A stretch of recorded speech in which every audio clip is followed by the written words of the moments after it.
All right, let's watch this here. I thought this was really cool on many levels. I like the finger interaction. I like the idea, I like the effects of this here.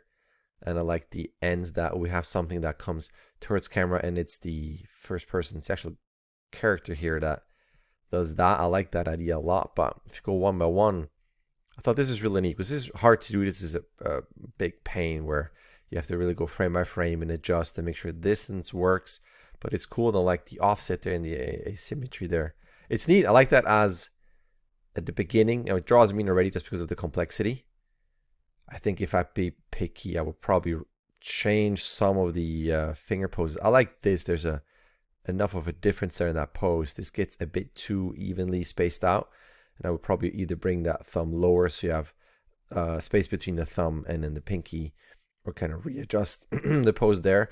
Or potentially, as we scrub forward here, you can see how it kind of rests there with a slight change. So it could be something where it had a little bit of a finger wiggle potentially, just something a bit different there in that pose. But I like that there's a change. There's a change in position, right? Up and down, but also then a slight change in the fingers. But again, it could potentially be pushed. But here I like the separation there for sure. Love all this. Love the look of that and how it expands and how it changes. I like how it's potentially simply made, just like this model here, but it tells the story. I like the drag there in the fingers as well with a nice snappy grab. And I love that. That'll end at the end. I think in terms of presentation, when you do the into that, I mean, it goes away and then loops back into nothing for that. So, I mean, it works as a loop if that was the intention.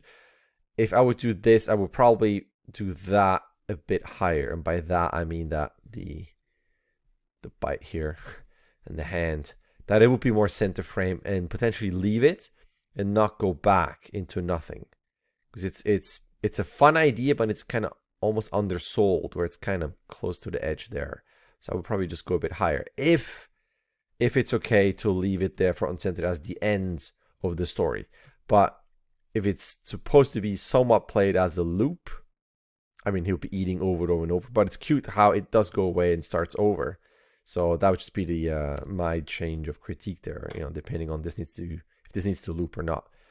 Now, if this were the challenge, there's a time restriction, but afterwards you can always bring that into frame here and then bring it back. So hold it longer a little bit and then go back out of frame to go into nothing afterwards. Once the challenge is done, you can always make tweaks on it and make it a bit longer if needed. But other than that, that's that. It's very, very cool.